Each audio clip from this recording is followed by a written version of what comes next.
Hey everybody, and welcome back to another Weather Sim forecast. And in today's forecast, we're going to be talking about a big storm that's going to be coming to the United States at the end of this week. And this is going to be a dangerous one, as not only will the storm bring chances for widespread, insignificant, severe weather to a pretty large chunk of the United States, but even as we get into the beginning of next week, that severe weather threat will just continuously be ongoing, with chances for severe weather to even start next week as well, which is still far out from now since we kind of just started this week, but we are still watching the beginning of next week very closely, as that will be another time frame to watch for. And then I just think the severe weather threat will just continue from there, which means we're going to have a long lasting dangerous weather pattern across a pretty large portion of the United States, bringing chances for widespread, insignificant, severe weather. So we will keep an eye on that closely over the next 7 to 10 days. And of course, we will also be going over some other things in today's video. So make sure to stay tuned till the end so that you guys know what to expect for the next 7 to 10 days. And we'll begin with what's happening across the United States right now. And you guys can see that we do have a few areas to watch for, as we still got a kind of, I would say, more of a smaller storm system ongoing as of right now, because it's not really bringing a whole lot of severe weather. We still will be seeing some showers and thunderstorms across areas of the Midwest, Deep South, and Ohio Valley today, but it looks like the bigger concerns for severe weather will not only be across the Dakotas, back up there into Montana, but more over here towards the southeast, where we do have a chance for some large hail. You guys can see that we do have a 5% chance for large hail, a small 2% risk for a tornado, and we also got a threat for some damaging winds, including a 5% chance for some damaging winds up here across areas of North Dakota, back down there into Montana. So nothing really crazy ongoing for today. We may have a few wind gusts reach 60 miles per hour, but other than that, it's not really looking like anything significant. An isolated tornado or two is still possible, but the chances of that happening are very low, especially across areas down there in Florida. And we may also get some large hail once again, but the chances of hail getting up to quarter size are also pretty low as well. But once again, we will keep an eye on it very closely over the next couple of hours, as some severe weather is still going to be possible today. If we also look at tomorrow we don't have any threat for severe weather, but once we get into day 3, we start to see a new storm start to get its act together up there across the Dakotas. And right now it's just a marginal chance, which means, like I said, a few isolated severe storms are possible, but we're not really looking at anything significant, which is good news.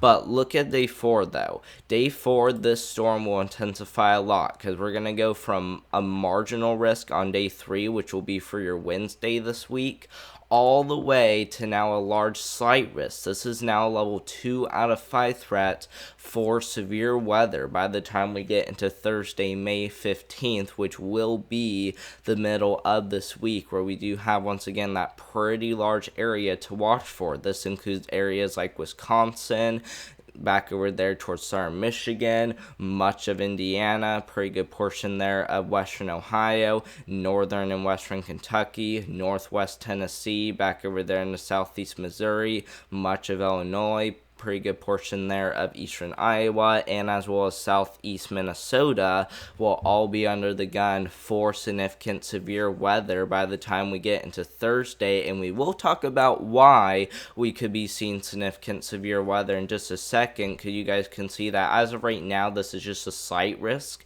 but once we get closer, the storm will really take a big punch, bringing chances for significant severe weather across much of that area, and that threat will just continue even as we get into day 5, which will be for your Friday later this week, pretty much the start of the weekend, where areas like western Tennessee, western Kentucky, southern Illinois, back over there into southern Missouri, northeast Arkansas, and as well as extreme northern Mississippi will all be under the gun for some severe weather once we get into Friday. Now, because this doesn't really include a large area like what we're seeing on day 4, because once again, this is what day 4 looks like. This is what day 5 looks like. I don't think day 5, which will be for your Friday, is going to be as significant as for your Thursday this week. So this storm may still bring, once again, some severe storms, but I don't think it's going to be nearly as significant as what we're going to be seeing on Thursday. But we will still keep an eye on it very closely, just in case the storm does take a bigger punch, which may still bring a little bit of significant severe weather. You guys can kind of tell that this still remains uncertain, but we will keep an eye on it very closely. And then from there on out, we still don't know exactly what's going to happen the rest of the week and into the beginning of next week. But once again, we still got that potential for more severe weather coming our way, including a chance for some of those days to be on the significant side of things. And you guys can see that with Colorado State University, just to give you guys a good idea. Once again, for Wednesday, we still got chances for some severe weather, but once we get into Thursday, like I said, that's when we got that big day 4 site risk level 2 out of 5 threat for severe weather across a pretty large area. But you guys can see that with Colorado State University, however, already starts to show that red color pop up, and that's exactly why we are concerned about this potentially being on the significant side of things, and we could be included in an enhanced risk from areas of Wisconsin all the way back down there towards areas of Kentucky, potentially, depending on what this looks like. So we do have a pretty large area we do need to watch for, as it looks like Indiana could very well be the bullseye. Now, once again, there's still some uncertainty whether that will really be the case or not, because things can always change, but we will keep an eye on Thursday very closely. And then once we get into Friday, it doesn't look to be nearly as significant, at least for right now, because we don't have any red showing up for Friday. But once again, depending on what things look like once we get a little closer, there is still the potential for Friday to still be on the significant side of things, especially since this may still include a very large area. And then once again, that severe weather threat will just continue even once we enter next week. So now is your guys' time to be prepared, as we're going to have a lot of people under the gun for long-lasting and potentially significant severe weather over the next 7 to 10 days. And then hopefully after 7 to 10 days we'll get a break from this, but once again, this is just going to continuously be ongoing even as we enter next week, and could still be ongoing even once we get into the end of May. But if we also take a look at flooding is another big concern, especially since we do have a moderate risk for flash flooding across Miami, Florida, but we also got that large site risk getting out there into areas like Virginia, Carolinas, Georgia, and as well as much of Florida. And then of course we got that marginal risk heading as far west as areas of Missouri and Arkansas, bringing chances for some flooding. So we will need to keep an eye on that large area that's just continuously pulling moisture in from the Gulf, and once again, that's just going to continuously bring those chances for rainfall, potentially leading to some significant flash flooding. And once again, it looks like those best chances will be down there towards Miami, Florida, especially where we do have that moderate risk. So we do need to keep an eye on that very closely over the next couple of hours, as this will really take a big punch, bringing chances for significant flash flooding heading from the Carolinas back down into Miami, especially. And then once we get into day 2, flood threat continues across areas of the East Coast.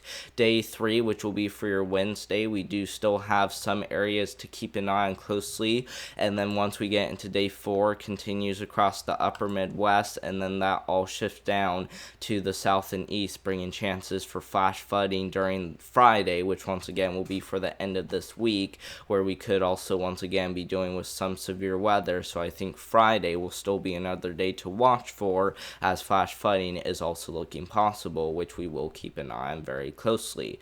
If we look at why we are seeing a lot of severe weather and flooding issues over the next couple of days with the NAM model, because the NAM model only goes about 4 days out from now, so it is uncertain whether this will be like it or not. But you guys can see that we're just going to continuously have energy around, and it looks like as that dry front does get closer, you guys can kind of see where that dry front will shape up due to the cutoff of the energy right there, as you guys can see. And once that dry front gets closer, we will have a lot of energy to work with, bringing chances for maybe 3,000 to even 4,000 joules per kilogram across a pretty large area, and that will just continue eastward, which this is really the farthest out the NAM model goes. But you guys can see that at the same time we're going to have a lot of energy around. We're also going to have a lot of moisture to work with too. You guys can see that much of the area will be doing with those 70-degree dew points, which is actually one of the highest pulls of moisture we've seen this far north, because there's been a few times where we've gotten into those 60s, but mid to upper 60-degree dew points, that's even more moisture than what you would usually anticipate. So definitely something that is, kind of unusual this far north. And I'm not saying it's, super unusual, because we can still get it, but we don't typically get dew points up there into the mid to upper 60s up there in Wisconsin. But once again, we can see it sometimes, which is why we are looking at chances for significant severe weather even farther to the north on Thursday. And at the same time, we'll have all that energy and moisture to work with. We're still going to have all that wind shear to work with, which once again, that's going to be wild. Look at that. We're going to have a very strong low-level jet around, just bringing continuous chances for severe storms once again. So we really got to keep an eye on that very closely as we get into the next couple of days. And once again, even as we get into Thursday, just going to really take a huge punch. And once again, we might be seeing that chance for significant severe weather. So we really got to keep an eye on that threat very closely. And then if we look at anything else we could be seeing as we get into the future, you guys can see that as we take this farther out, we will once again be seeing that severe weather just continuously bringing, areas of severe weather. We're just going to continuously seeing that chance around. And you guys can see that our next big severe weather event probably won't be till Wednesday of next week, which is still far out from now. But once again, we will keep an eye on that very closely, as it does look to be another thing to watch for. And then once again, severe weather will probably just continue from there. But for right now, it looks like our severe weather threat will continue till at least the beginning of next week, which will be for the next 7 to 10 days. But thank you all so much for watching. I hope you guys enjoyed today's video. Make sure to subscribe to the channel, as we will continue to keep you guys up to date with the latest. And we really appreciate you all who've been subscribing to the channel, as this really does help out a lot. I find it really supportive, so thank you guys so much for doing that. And if you guys would like to get me up towards 2,000 subscribers, that would also be much appreciated, since we haven't gotten there yet. Make sure to also leave a like on today's video, as that really does help out the channel a lot. And make sure to also feel free to leave any comments, questions, or concerns down below. I'll be good to answer those, but I won't answer anything that's disrespectful. And I hope you guys have a great rest of your Monday out there, and I hope to see you guys in the next one. Thank you all so much for watching, and goodbye.